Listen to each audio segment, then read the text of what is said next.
We're going to switch gears now and turn to a new study about colorectal cancer. It's one of the most common cancers, and researchers from the University of Maryland found that weight loss was associated with a lower risk of a condition that can lead to the disease. Our medical contributor, Dr. Darren Sutton, joins us now. And Dr. Sutton, walk us through the major findings.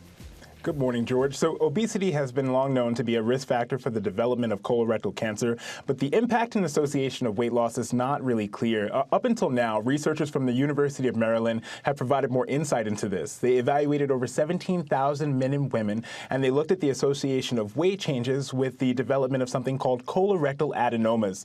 These are small growths in the colon that can be associated with an increased risk of colon cancer. So let's just look at these numbers.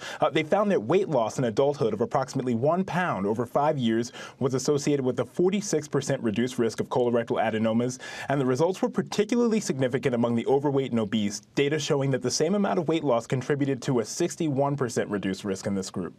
And we know that this study looked primarily at white participants, but the black community is disproportionately impacted by colorectal cancer. Do we know why?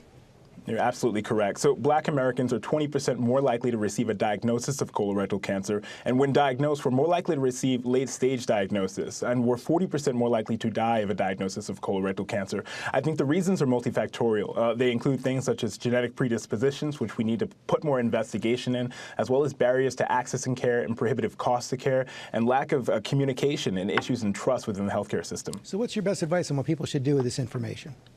So bottom line is small but stable decreases in weight loss can have long-term benefits, but it's important to remember that your weight loss strategy is really dependent on you and should be individualized to you. So I encourage, aside from looking at sleep, exercise, and diet, to talk to a provider and make sure you rule out any causes where you might be having difficulty losing weight. And remember that the CDC recommends that you start screening for colorectal cancer at the age of 45, and it might be earlier if you have an increased risk, like a family history. Dr. Sutton, thanks very much. Well, hey there, GMA fans. Robin Roberts here. Thanks for checking out our YouTube channel. Lots of great stuff here. So go on, click the subscribe button right over here to get more of awesome videos and content from GMA every day, anytime. We thank you for watching, and we'll see you in the morning on GMA.